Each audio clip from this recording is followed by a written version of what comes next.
की कक्षा में आप सभी का स्वागत है।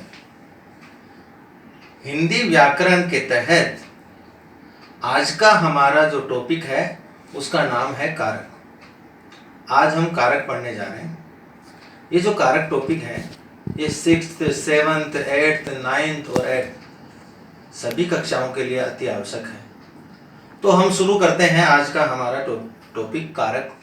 बच्चों इस पर ध्यान देना कि मेरे साइड में जो बोर्ड लगा हुआ है उस पर मैं जो कुछ भी कहूँगा वो उस पर आएगा, तो उसको भी ध्यानपूर्वक देखना और समझने का प्रयास करना। शुरू करते हैं कारक। सबसे पहला प्रश्न उठता है कि कारक किसे कहते हैं, क्या होते हैं कारक, क्या होती है इनकी परिभाषा। तो सुनिए कारक की परिभाषा क्या होगी। संज्ञा, सर्वनाम और विशेषण, संज्ञा, सर्वनाम और विशेषण के जिस रूप से उनका संबंध, ध्यान से सुनना, संज्ञा, सर्वनाम और विशेषण के जिस रूप से उनका संबंध वाक्य के दूसरे शब्दों के साथ विशेषतः क्रिया के साथ होता है उसे कारक कहते हैं। दूसरी साधारण परिभाषा में बताता हूं, वे शब्द जिनसे संज्ञा या सर्वनाम शब्दों का वाक्य के दूसरे शब्दों विशेषकर क्रिया के साथ संबंध का बोध होता है उन्हें कारक कहते हैं। संज्ञा या सर्वनाम शब्दों का वाक्य के दूसरे शब्दों के साथ संबंध बताया जाता है, विशेषकर क्रिया के साथ, उसे ही कारक कहा जाता है। अच्छी तरह दिमाग में बिठा लो बच्चों। जो प्रत्येक कारक होते हैं उनके विभक्ति चिन्ह निश्चित होते हैं, उनके विभक्ति चिन्ह निश्चित होते हैं। तो जो विभक्ति होती है, क्या होती है विभक्ति, इसकी भी परिभाषा जान लो कि विभक्ति क्या होती है। कारक बनाने के लिए, कारक बनाने के लिए संज्ञा के साथ, कारक बनाने के लिए संज्ञा के साथ जो शब्दांश लगाया जाता है उसे ही विभक्ति कहते हैं, याद रखना।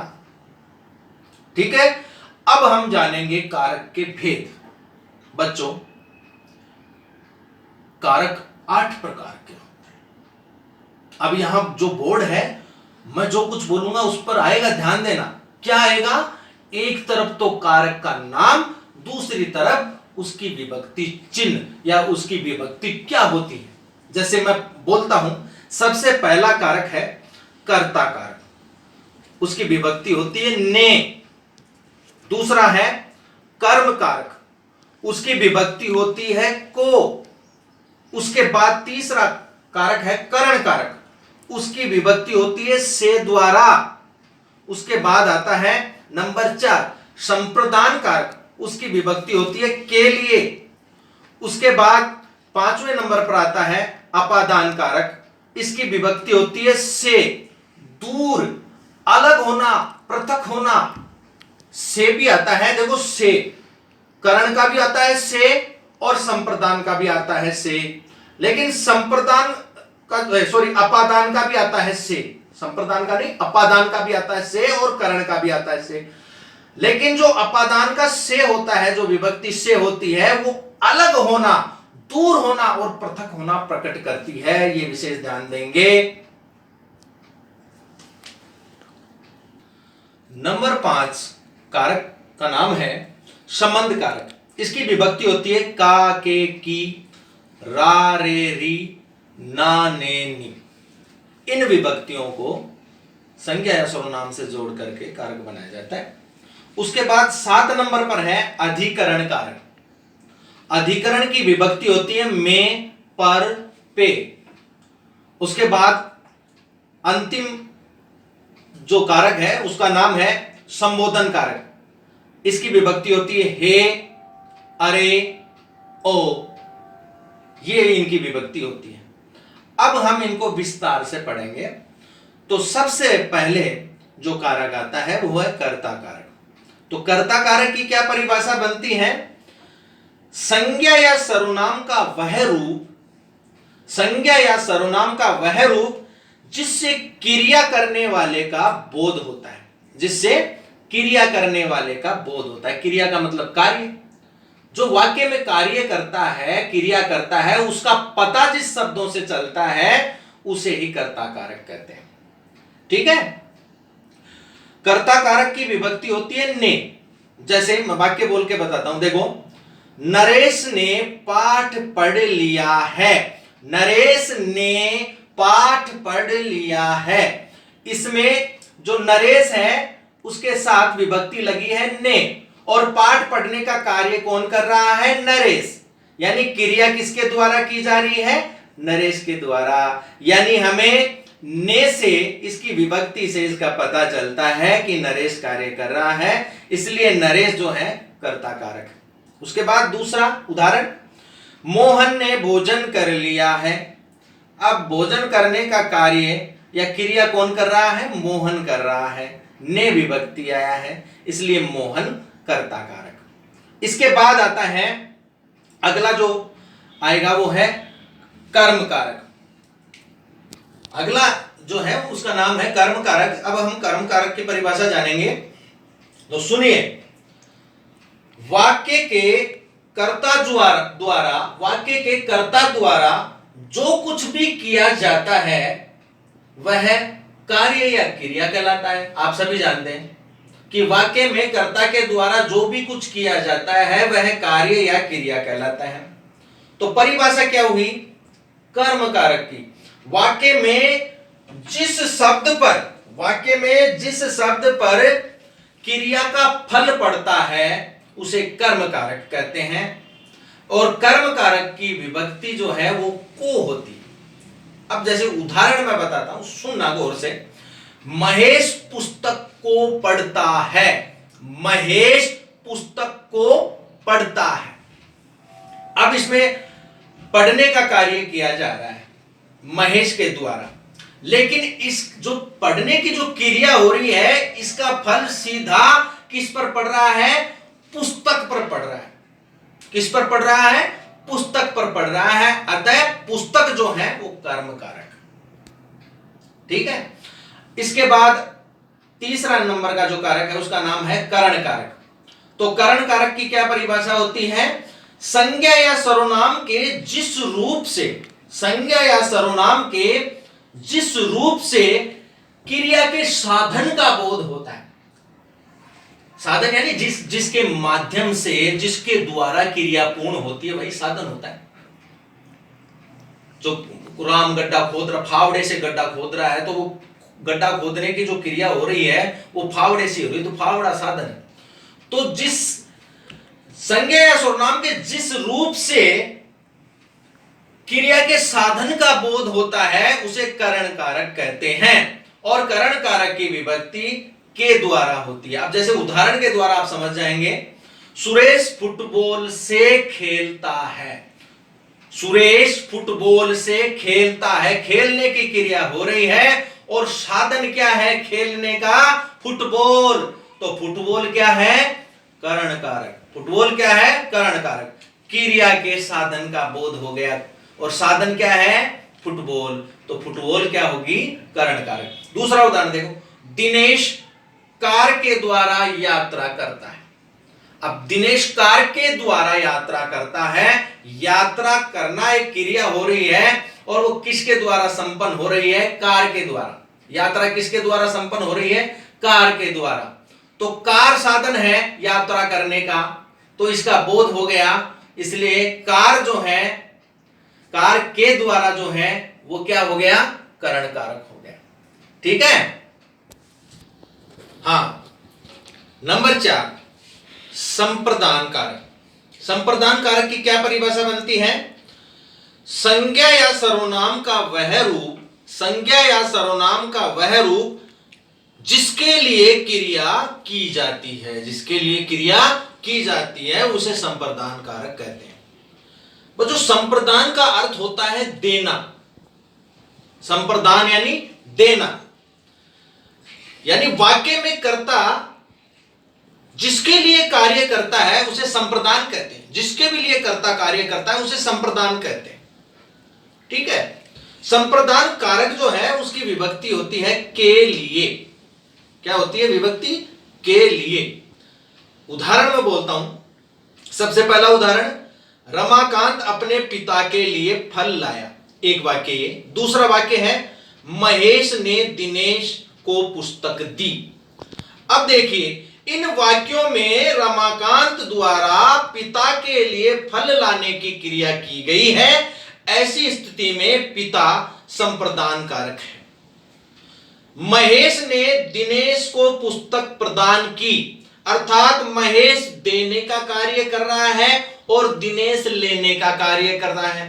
इसलिए इसमें जो दी शब्द आया है ना बच्चों, दी जो आया है इसमें वह द्विकर्मी है। अब आप कहेंगे द्विकर्मी का मतलब दो कर्म, एक साथ दो क्रिया होती है। कैसे? महेश ने दिनेश को पुस्तक दी, महेश ने दी, दिनेश ने ली। तो ये दी जो है वो दो क्रिया एक साथ प्रकट कर रहा है, क्योंकि किसी को देगा तो वो लेगा, तो वो लेने की भी क्रिया है, देने की क्रिया है तो लेने की भी क्रिया है। अतः दी जो है वह द्विकर्मी है। अतः इसमें जो दिनेश है, जिसके लिए महेश ने उसको पुस्तक प्रदान कर दी, तो जो दिनेश है वह इसमें संप्रदान कारक है। ठीक है, दोनों वाक्यों का मैंने विश्लेषण कर दिया। नंबर 5 जो कारक है उसका नाम है अपादान कारक। अपादान कारक की क्या परिभाषा है? संज्ञा या सर्वनाम के उस रूप को, संज्ञा या सर्वनाम के उस रूप को जिससे किसी वस्तु का दूर होना जाना जाता है। संज्ञा या सर्वनाम के उस रूप को जिससे किसी वस्तु का दूर होना जाना जाता है उसे अपादान कारक कहते हैं। इसमें अलग होना या तुलना करने का भाव व्यक्त होता है बच्चों, अलग होने का या तुलना करने का भाव व्यक्त होता है। उदाहरण के तौर पर मैं बताता हूं, इसमें कुछ ऐसे शब्द आते हैं जिनसे प्रारंभ, जैसे इस प्रकार भिन्नता, आरंभ, अलगाव, सीखना, डर, भय, लज्जा, शर्म, प्रेम, भार, तिथि, दिनांक, समय आदि से प्रारंभ होने वाले कोई भी वाक्य होते हैं उसे अपादान कारक कहते हैं। या इनसे प्रारंभ होने वाले या इनसे शुरू होने वाले या ये वाक्य में मौजूद होते हैं तो वहां पर अपादान कारक होता है। इसकी विभक्ति से है, तो से तो करण कारक की भी है, लेकिन यहां से जो है अलग होने का भाव व्यक्त करता है। जैसे उदाहरण बताता हूं, प्रताप बीकानेर से दिल्ली जा रहा है। बीकानेर से दिल्ली जा रहा है, तो से आ गई विभक्ति। अब वह बीकानेर से अलग हो रहा है, पृथक हो रहा है, दिल्ली जा रहा है। यहां पृथक होने का भाव व्यक्त किया गया है, कौन सी विभक्ति से? से। दूसरा उदाहरण देखो, गंगा हिमालय पर्वत से निकलती है। पृथक होने का भाव प्रकट होता है, निकल करके बाहर आ गई, वो हिमालय पर्वत से दूर होती जा रही है, अलग होने का भाव जो है वो प्रकट होता है। और देखो, सरोद कुत्ते से डरती है। यहां भय, मैंने बताया था पहले आपको, जो जहां भय आ जाता है, डर आ जाता है और वहां पर विभक्ति चिन्ह लग जाता है से, तो वहां पर भी अपादान कारक होता है। ठीक है, शर्म में, प्रेम में आदि अनेक ऐसे शब्द आते हैं जिनसे प्रारंभ होने वाले जो वाक्यांश होते हैं उनमें अपादान कारक होता है। जैसे जगदीश शेर से भयभीत हुआ, तो यहां भयभीत होना, से भयभीत होना, डर, प्रेम, स्नेह, शर्म, लज्जा आदि एक अनेक शब्द आते हैं जिनसे वाक्यांश बनते हैं। वहां पर अगर से लगा हुआ है तो वह अपादान कारक ही प्रकट करेगा। बच्चे माता पिता से ही संस्कार सीखते हैं, अपादान कारक। 15 मार्च से माध्यमिक शिक्षा बोर्ड की परीक्षा प्रारंभ हो रही है। प्रारंभ से स्टार्ट है, बोर्ड की परीक्षा प्रारंभ हो रही है 15 मार्च से, तो यहां प्रारंभ होना यहां वाक्यांश में आया है, तो यहां अपादान कारक है। सुमन तारा से सुंदर है, तो यहां पर तुलना की गई है, तो जहां पर तुलना की जाती है वहां पर भी अपादान कारक होता है। अगला कारक है संबंध कारक। परिभाषा क्या होगी? संज्ञा एवं सर्वनाम का वह रूप, संज्ञा एवं सर्वनाम का वह रूप जिसके साथ अन्य किसी संज्ञा या सर्वनाम से संबंध हो उसे संबंध कारक कहते हैं। विभक्तियां क्या होती है? का, के, की, ला, रे, री, ना, ने, नी। ठीक है, जैसे उदाहरण, दशरथ राम के पिता थे, राम के पिता थे, संबंध स्थापित हो गया के द्वारा। ठीक है, तो यहाँ संबंध कारक है।